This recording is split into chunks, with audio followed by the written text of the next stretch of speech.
Hello दोस्तों, veterans नमस्कार। मैं दीवंशी। मैं आपको बताना चाहूँगा कि सोशल मीडिया पर आजकल इतनी न्यूज़ें आती हैं, ये पता ही नहीं चल पाता ये सही क्या है और गलत क्या है। एक तो अभी थोड़ी देर पहले मैं एक वीडियो सुन रहा था गवई साहब के टाइम का, CGI गवई साहब के टाइम का। कहीं वो कम्यूटेशन की बात कर रहे थे और वो 8-11 महीने की कर दी है, लेकिन दिल्ली हाई कोर्ट ने शायद इस पर विराम लगा दिया था और रिकवरी 15 साल की होगी। अभी तक तो कन्फर्म आदेश तो वही है, अब पता नहीं वो राउंड कर रहा है। एक और लेटर निकाला था, ये निकाला था अरविंद मिश्रा जी ने, सीनियर एडवाइजर HR IBA के, और ये 9 की 9 जो यूनियन है उनको निकाला है, ये यहाँ पे है। अब क्योंकि एक प्रोसेस होती है हर साल, जो मेडिकल इंश्योरेंस होता है उसको यूनियनों से मिल करके बात करके, और किसको इसको इंश्योरेंस को देना है किसको नहीं देना, सारी बातें होती है, उसका लेटर निकला है। और इसकी जो मीटिंग है 10 जुलाई को है। अब ये IBA और UOB की जो मीटिंग है अपने आप में है तो ये मेडिकल इंश्योरेंस के लिए, लेकिन हमारे लोगों ने जब भी ये मीटिंग होती है IBA और UOB की, जब किसी मुद्दे पर हो उसको बैंक पेंशन अपडेशन से जोड़ दिया जाता है, और उसके बाद फिर सोशल मीडिया पर झूठी खबरें फैलाई जाती हैं। पहले दोस्तों ये बता दूं, 10 जुलाई को ये लेटर मेरे सामने पढ़ के बताऊंगा। केवल और केवल मेडिकल इंश्योरेंस की जो प्रणाली है, सिस्टम है, किस प्रकार हो, कहाँ हो, कैसे हो, उस पर इनकी वार्ता होगी।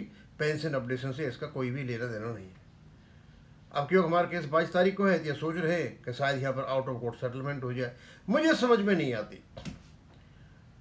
मतलब पढ़े लिखे लोग होने के बावजूद भी अभी तक अपनी उस मानसिकता से नहीं निकल करके आ रहे हैं कि पता नहीं ये IBA UOB को क्या समझते हैं।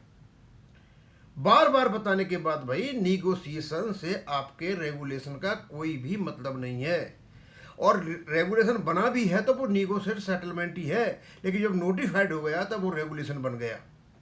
अब जो रेगुलेशन में लिखा हुआ है वो फाइनल है, उस पर निगोशिएशन नहीं हो सकता, लेकिन क्या करें, मानते ही नहीं है। अब चलो मैं लेटर पढ़ के बता देता हूँ।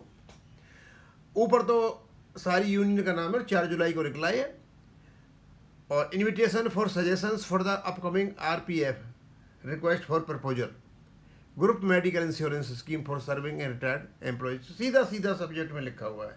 भाई कहाँ लिखा है आउट ऑफ कोर्ट सेटलमेंट का? पेंशन अपडेशन कोई बात लिखी हुई है किसमें?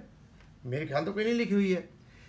और वो कहे as you are aware we arrange the group medical insurance scheme for both serving and retired employ of opted member banks as the current policy period is expiring on 31/10/2026, we are initiating the process for group medical insurance scheme for the next policy preferred। सीधा सीधा लिखा है, कहाँ confusion है इसमें?